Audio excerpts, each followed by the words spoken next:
3 strategies to build relationships in the multifamily industry online. So a little bit of background behind myself. I actually didn't have a real estate background. I was an engineer. I was an engineer. I was building restaurants right outside of college. And surprisingly, they were only Asian restaurants at the time. And I was building them in Northern California and Southern California.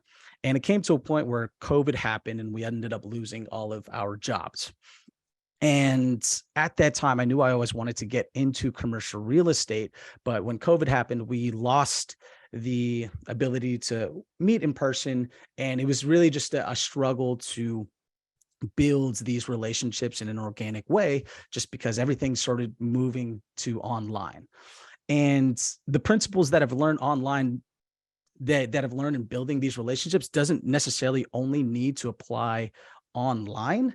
They can really apply anywhere that you are. And really what it's about is just adding value, right? But before we go into just adding value, I feel like we definitely need to just define what an ideal partnership is, because there is a transactional portion of the partnership. I mean, if we're going to break it down, we have complementary skill sets. You can be in charge of acquisitions. You can be in charge of asset management, underwriting, capital raising. Maybe you're a key sponsor that's signing on for the loan guarantee. Those are tangible items that can make you a great partner. But as you understand too, it's not, and especially within this industry, it's not as transactional as we think, especially since the majority of our deals that we do are, 3 years, 5 years, could be even 7 years. And so when it comes to having these complementary skill sets, you also have to understand the goals and the values that you're going to be looking for in a partner. What is their risk profile? Are they an accountable person that you can trust? Are your goals aligned? Are you still interested in this? Do you have the same perspective on the markets, on certain asset classes? How well are you in communicating? And the communication part is a huge factor. I mean, if y'all don't know how to communicate, but you still have complementary skill sets, you're not necessarily going to be fully on the same page in order for everyone to move forward, right? And this doesn't go with just the GP and co-GP relationship. This can also go for the LP relationship. If we're thinking about other partners and finding other limited partners, I mean, we could probably, there's a large pool of limited partners out there. You can look within your personal network, you can look within personal meetups, but building that partnership and establishing that trust and credibility, just because you have a real estate deal, you still need to build that trust and credibility along the way, which takes time, right? And it's going to go for the same factor, right? I mean, you can have these complementary skill sets. I mean, as a general partner, you're bringing the deal to the LPs. You've done your due diligence. I mean, this is a great investment opportunity, and and the GP has the full-time availability to be able to take down and manage this asset, whereas the LP doesn't have the time to do it, and they're looking to gain a return, have some cash flow, have some passive, some appreciation, some tax benefits. Like, those are the transactional stuff, but keep in mind that there still needs to be the goals aligned with them. They need to have the same risk profile. They need to be able to trust the GP and have great communication. I mean, and that's something that we stress when we're talking about finding partners, especially LPs, is making sure the communication is a huge plus. And it's that people are accessible, right? And so when we do go and find these partners, everyone is talking about adding value. In a way, it's sort of a buzzword, adding value, like adding value. But something to keep in mind, though, is in a way, it's sort of like dating. as crazy as this sounds. When we add value, I mean, I feel like the very easy question to come up with is, oh, how can I add value to you? When in actuality, it's it's a difficult question to answer if you don't necessarily know your own value yourself. And so, I mean, people have come up to me and my teammates. They're like, "Oh, how can we add value to you?" And it's kind of an awkward question because, I mean, if that person knows me and what I do, they should be able to also understand the value that they can provide me. And so, when it comes to finding partners and adding value, a lot of it has to do with internally. What can I bring to the table? What can I what kind of skill sets and makes me valuable as a partner in order for somebody to actually want to work with me? And maybe my skill set could be underwriting. Maybe my skill set could be capital raising, and I have an extensive capital network. It's, you know, you have to come to the table with something. And even if you're just starting out and you don't have that much credibility as it is, there's still ways to add value and learn along the way. And so, like I said, right, it goes beyond complementary skill sets. You have to seek an understanding, uncover the challenges similar to dating, and it takes time to really try and understand the partner. And there's going to be partners where you think are a great fit and it's going to click right off the bat. But then there's going to be also a lot of partners where it's going to take time. Maybe you don't click. Maybe y'all aren't great at communicating. Maybe you guys have different risk profiles, different outlooks on the market, et cetera. And so just understand that this takes time. And as simple as it is, it really is just, I wish there was some secret answer to saying that, this is how you find great partners, but it is as simple as really learning where you can add value to the other person and vice versa, right? And so when it comes to these strategies that I implemented myself in order for me to get from an engineering background, I didn't even mention this in the beginning. I was even like a professional dancer. I had no commercial real estate background at all. To be able to add value to people, learn along the way, end up establishing credibility, and then moving into the position that I'm in, it takes time, but there could be a progression to it. And so these principles apply wherever you're at in your journey. So first strategy that I used was virtual meetups.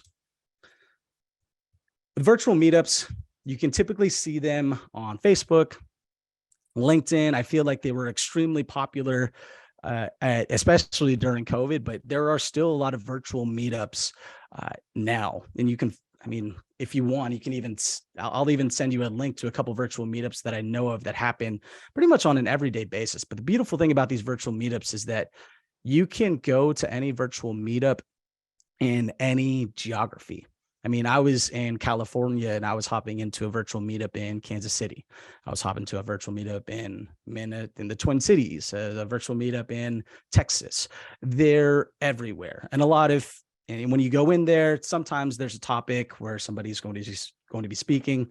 Sometimes there is just strictly networking and saying, hey, we're going to throw you into breakout rooms, go network. Well, when you network and you talk about, what you're doing and you give your own introduction, understand that the partnership just doesn't start just from that meetup. I think it's almost the initiation of the partnership, but the real value and the real key to just making these virtual meetups work is the follow-up. As simple as it is. And what blows my mind is I don't see many people following up, trying to understand other people's goals. They just go to all these meetups and there needs to be intention with it. And so one of the things that I would say after meeting, 7, 8 people is I would say, hey, I saw we were in the same virtual meetup. I'm also interested in investing in Houston, Texas. I would love to connect to learn more about your background and investment goals. And so what this does, I mean, it just shows that you're interested in the other person, and you're really interested in learning more about what they're doing. Sometimes they'll say yes, sometimes they'll say no, but at least you're just putting yourself out there, right? And one thing that I do is I always make sure that I'm asking for their availability first, just because if I'm asking for their availability first, it shows that I'm invested in learning about them, and I think there's potential in a certain partnership. I've had people that, I mean, it's not that it's wrong to just give me their Calendly link, but when I guess someone just drops their Calendly link, it's you kind of lose that control because you don't know if they're interested in you already.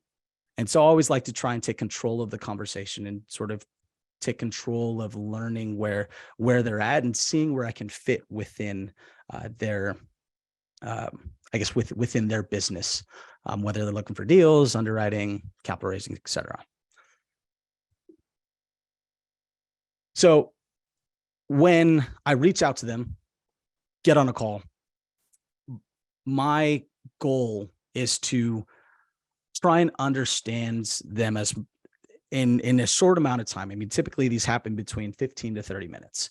I'm looking for their strengths, their weaknesses, their network, trying to just understand their obstacles and their successes. I mean, and there isn't a script when it comes to these conversations.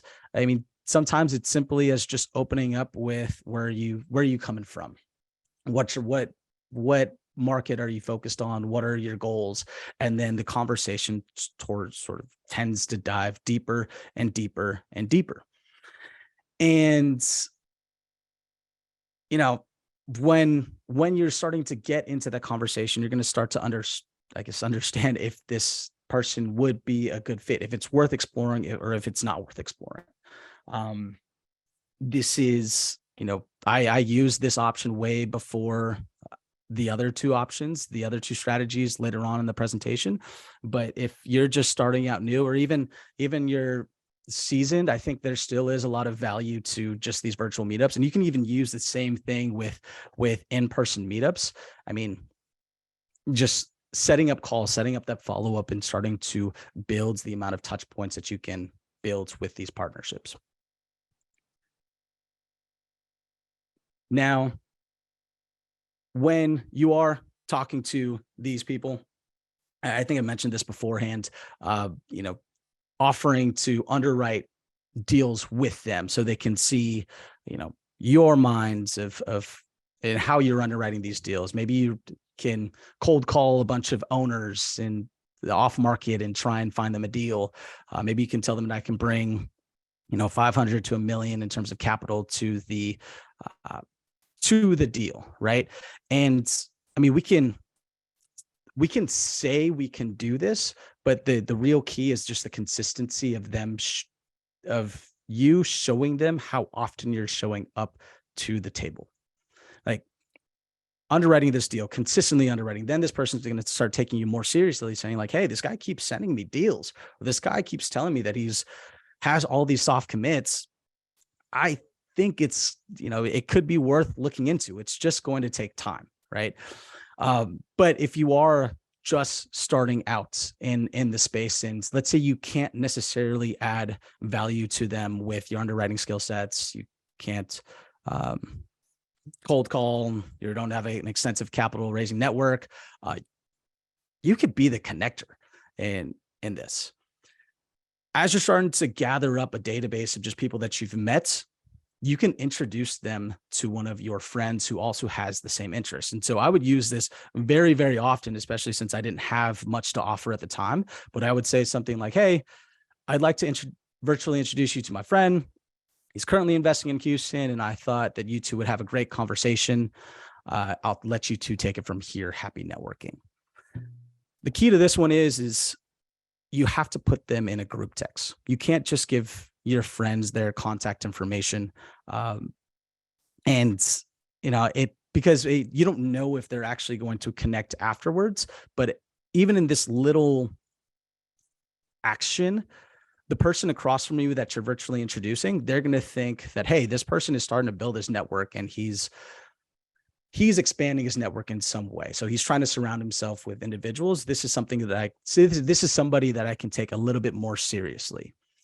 So that was one of the keys. Going back to cold calling. I mean, when I was starting, and it didn't end up working out, but I remember I pulled a list and I was just cold calling after my W-2 job of just trying to find deals. And they actually ended up going on a tour. But it just didn't work out. Right. And part of that is, I wasn't very good at underwriting and finding deals. And I also realized that my skill set really just didn't lie within underwriting and building those broker relationships. And so I wouldn't have known that, at least if I tried. Right. And I also wouldn't have known that they were looking for deals if I didn't establish this conversation from meeting them at a virtual meetup. All right. Next strategy that I absolutely love, and this is more for the seasoned professionals here, is being a podcast guest. Now, before you say, oh my gosh, there's so many podcasts out there, it seems oversaturated.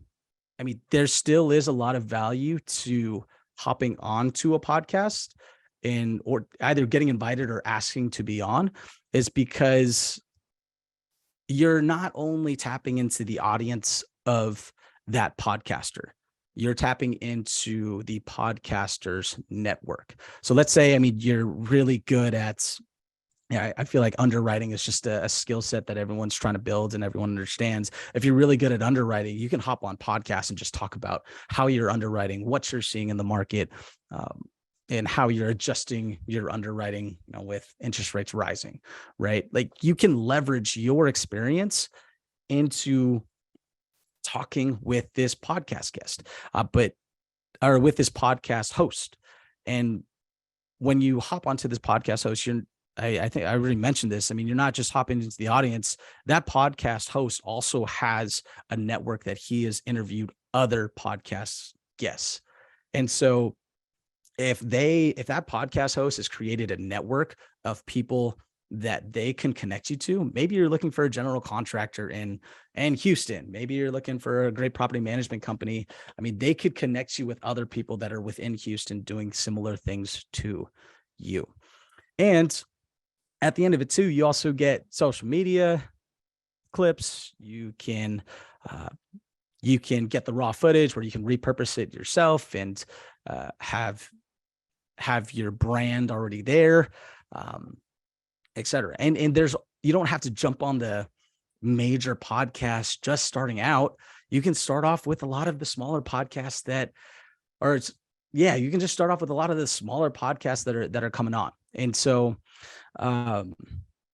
if you are going to be a podcast guest, make sure you can address some of these questions. What's your origin story? And when you talk about your origin story, I am definitely a fan of just being a little bit more vulnerable and authentic. I think the reason why people gravitate towards podcasts is they love the conversation. So understand that you don't necessarily need to be perfect. When I was hopping on podcasts, I guess even just like learning, I never thought that people would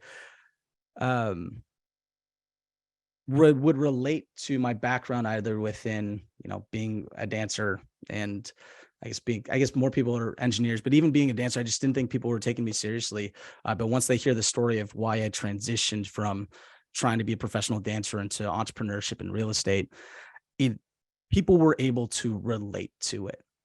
And I think that's just a really key thing is, this is the people business. There is a transaction where you're helping them with getting a return, but there's a lot of trust in that relationship and building, and just building these partnerships, right? So that's one thing. Make sure you're able to talk about your origin story. talk about details about your first deal, how you got started, some of the challenges and obstacles you've faced, what's your focus for the year, and then best way for people to reach out to you.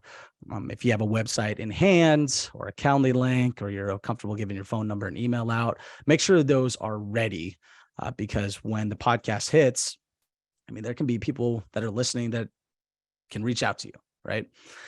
And when you're done with the podcast, you can refer other people to the podcast host, and they can now see you as just a more credible, right? And you're expanding their network, they're expanding your network. It's just a win-win situation. But keep in mind though, and I'm going to dive in. Well, I guess I'm going to dive into this a little bit more on the next strategy. But when you are jumping on people's podcasts, it's really not the podcast that is the main driver. It's really just a tool, because majority of the conversations that happen before and after the podcast is where it makes it all worth it. Which leads me into my next strategy. And this is, if you have a lot of time, is hosting your own podcast. Now, when hosting your own podcast, it's one of the best excuses to have a conversation. Since I didn't know anybody within my network, I really used it as an excuse for people to come on and talk to me. And so I can learn and use it as a coaching session. No one would want to talk to me for an hour and a half if I just asked them. But if I just recorded it, provided them some social media, and just established that I have some form of brand, then they would want to talk to me, right? And the guests that I had were all people. Starting out, it was only people that I've met in these virtual meetups. And so when you have this podcast, you start to build sort of this social currency, this consistency. Now you're building your network in terms of investor guests. I used it as a tool to invite guests. If I really liked somebody that I was talking to, that I just met either at a meetup or virtual meetup, I would say, hey, you can come onto my podcast. And it was another excuse to have an additional touch point. You gain knowledge, gain a community of followers. You can even self-sponsor whatever you're doing. And so I remember I didn't have much to sponsor at the time, but I would say, hey, this podcast is sponsored by the In Rhythm Multifamily Facebook group. If you're looking to learn more about multifamily and how to invest in multifamily, join the Facebook group. That's where I post content. And then I would say this in front of the guest, and they would hear that. And then, I even had guests like speak to my Facebook group, because they were like, oh, I'd love to speak to your Facebook group, right? It just like starts a conversation, right? And this is where it comes into play, is the conversation before and after. The conversation before and after. And I'll dive into just some of the results that ended up coming from the conversations before and after. But that is just the main key, is really just getting another additional touch point with people that I want to be in touch with. If you are thinking of starting a podcast, my personal recommended format, and this is what I did do, is I broke the recording into 2 sessions. I would have a story section, and then a fall in love with, which is the fall in love with you section, and then the action item section. So that I saw that as my coaching session. Story section, it's really just all about them, how they got their starts. But then the action items section, they would be like 10, 15 minutes, but it was literally anything that I wanted to ask. How do they raise capital? What actionable items can I take from this and move forward? And so this one, I just found it to be the most unique compared to other podcasts. I don't think there's any shame in doing just a regular one session, but since I only recorded for an hour 15, I would have just like two episodes per session. And it just helped me strategically manage my time. And so when I first started, I posted one episode per week, and then it ended up being 2 episodes. So I'd only have 2 guests per month, up to 4 guests per month. So it was really intentional, and this, and if you host your own podcast, this also creates some additional touch points as well. Cause I mean, you have the confirmation that they're booked. You text the host, text the invitee, then you text a thank you, then you can text a follow-up afterwards saying, hey, you can either you're looking for some guests, you're looking to get on some deals. It just, the amount of touch points can be endless, right? Oops. Some of the resources, if you wanted to start one, this is the high quality basic package. You just need a scheduling link. I use Calendly, recording platform like Zoom. I used Captivate.fm, which is a podcast hosting fee. You can broadcast your podcast across all different platforms, Spotify, Apple Music, Audible. So you don't, and it's just in one place. So you don't need to upload it individually. This is a Blue Yeti microphone, headphones. This is Audio Technica. I use Canva just to update the graphics, royalty-free music just to make it a little bit more professional. And then audio editing, I used Filmora. It was simple. I mean, it does take work just to build up that, just to build up the brand, because you want to make sure that it looks professional and people want to hop on. But you just want to make sure that it looks professional and people want to hop on for future episodes. And they'll, if that guest has a great experience with you, they're going to invite other guests to come on. And so putting it all together, and this is just some of the things that occurred from my own strategies, but I'm going to actually dive into some other people too that also utilize some of these as well, or maybe I guess just one other person. But yeah, after doing all of these, I was an honorary member of 2 mentorship groups. I met this one guy in a meetup. Or actually I met, okay. So I'll start with 2 people. So I met this one guy in a meetup, and I was just talking to him, learning about what he was doing and he was acquiring. And he said he hosts an underwriting call for this mentorship group every week. They just go through a deal. And all of these people would just be in this mentorship group except for me. And so in a way, they kind of just accepted me as one of the people in the mentorship group, just because I just kept showing up and I just got invited to this this group, right? And that was only from a virtual meetup. I actually ended up inviting him to my podcast, and then we started talking, and I just got access to the entire group without paying the $20,000 or $30,000 premium. Same with this other group. I started just Facebook friending a lot of the different people within the same mentorship group, to a point where that mentorship group started to see me as just another student. And they just were like, oh, they have the same mutual friends, let me just add him. And so I remember I finally met them in person, and they were like, oh, I didn't realize you weren't an actual student. And so it's just because I kept showing up and they kept seeing me in the same meetups. I ended up inviting some of them onto my podcast. Another thing too is I ended up getting 2 of the guests that I met off the podcast. I connected them together, and they were actually did a deal. So I had a lender and then a syndicator, and they both connected. They ended up closing the deal, and they saw me as credible. I ended up driving Ferraris with other investors, and this was probably one of the coolest investor events. You can see there on the bottom left is I hosted this podcast. I hosted a podcast with the main operator on the left, and he invited me over to Vegas just to meet other investors and just like-minded individuals. And so I ended up driving Ferraris with them. I wouldn't have never met that person if I didn't have the podcast, but if I didn't get a referrer from that podcast. And now, I'm working with one of the best operators in the game, passiveinvesting.com. Shameless plug, but it never would have happened unless I started taking action and meeting people and learning about what I can provide, what value I can provide to other people. and it took time.